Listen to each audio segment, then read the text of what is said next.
Welcome, everyone. I'm excited to kick off today's presentation. Today, we'll be exploring The Diary of a Young Girl. This is a powerful and inspiring story that offers a unique perspective on history. We'll discuss her life, her writings, and the impact her diary has had worldwide. So, let's dive in and discover the incredible story behind these pages. Now, moving on to slide 6, which is the conclusion of our presentation. Here, I want to highlight the key points we've discussed. First, we looked at Anne Frank's family being sent to a concentration camp, which was a tragic part of her story and a reminder of the brutal realities of that time. Then, we touched on an incident at Anne's school, showing her personal experiences and challenges growing up. We also explored the secret house where Anne and her family hid, a symbol of courage and hope during a dark period. Additionally, we discussed Anne Frank's diary itself, which is not just a personal journal but a powerful document that gives us insight into her inner world and the times she lived through.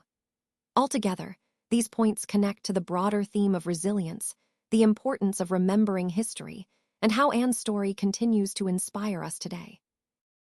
Today, I want to introduce you to Anne Frank, a remarkable young girl whose story has touched millions around the world.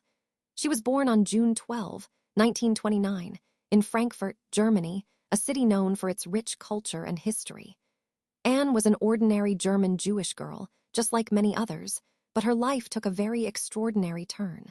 She became famous not during her lifetime, but after her death because of her diary.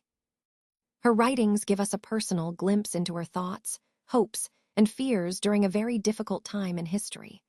Understanding her early life helps us see the person behind the pages and reminds us of the innocence lost during the Holocaust. So, as we move forward, keep in mind how her story connects to the larger themes of resilience and the importance of remembering history. She thought that paper has more patience than people. It's a simple yet powerful idea that highlights how paper can hold our thoughts and feelings without judgment or interruption. You'll notice that the cover of her diary is red and white checked, giving it a cozy, personal feel. When Anne turned 13, her father gifted her a diary, an important moment in her life. This diary became her safe space, where she wrote all her feelings, even the difficult or horrible situations she faced. She named her diary Kitty, which shows how much she valued this personal space for expression. This gift of a diary isn't just about writing. It's about having a place to process emotions and find comfort. It ties into the overall theme of the presentation, how writing and personal reflection can be powerful tools for resilience and understanding ourselves better. In this part of the story, Mrs. Keesing argued that talking was actually a trait I inherited from my mother. She believed that my tendency to talk a lot was part of who I was by nature. Then, she assigned me another essay with a rather playful title.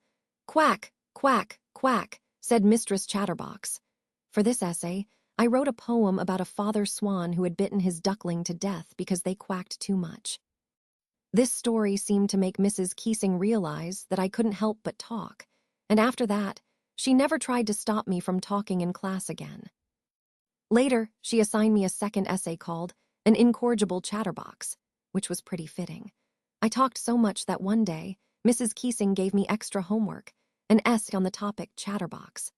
This whole experience highlights how my talking was seen as a trait I inherited, but it also shows how my natural tendency to talk was becoming a bit of a challenge in the classroom.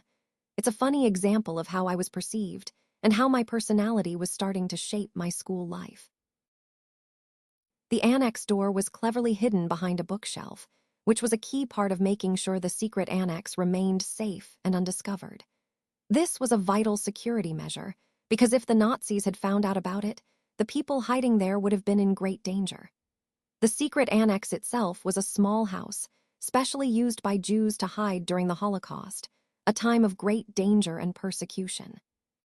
Anne's family spent about 25 months in this hidden space during World War II, which was located above her father's office in Amsterdam, in the Netherlands. This small, hidden house symbolizes both the danger faced by those in hiding and the courage it took to survive. It's a powerful reminder of how people had to create secret places to stay alive during such a dark period in history. Her mother, Edith Hollander Frank, sadly died in the second camp due to starvation. Meanwhile, Anne and her sister Margit passed away in Bergen-Belsen, also in the second camp, but from typhus, just a few weeks before the camp was liberated by the Allies. Only Anne's father, Otto Frank, survived this tragic ordeal. Anne's last diary entry was on August 1, 1944, just a few days before they were arrested on August 4. After their arrest, Anne and her family were sent to the concentration camp system 3 separate times. This part of her story highlights the brutal reality of the Holocaust and reminds us of the immense suffering endured by so many families. It also underscores the importance of remembering these events to honor those who lost their lives and to ensure such horrors are never repeated. Now, her diary has become one of the most famous books of the Holocaust in the world. Her words have touched millions of people across the globe. Her diary has been translated into more than 50 languages, allowing her story to reach diverse audiences. So, her father decided to publish her diary, giving her voice a lasting legacy. He named it The Diary of a Young Girl, emphasizing her youth and innocence. Anne had once heard on the radio about people sending their diaries and letters, and she also wanted to share her thoughts and experiences. This desire to communicate her feelings is what made her diary so powerful and personal. Her story reminds us of the importance of hope, resilience, and the power of words even in the darkest times. Anne wrote about her thoughts and experiences, which have been preserved in her diary. This personal record offers us a unique insight into daily life during a turbulent time in history. By reading her words, we can better understand the challenges and emotions people faced back then. Overall, her diary helps us connect with the human side of history, reminding us that even during difficult periods, individual stories and reflections are incredibly valuable. This conclusion ties together the importance of personal narratives in understanding the past and highlights how Anne's reflections bring history to life in a meaningful way.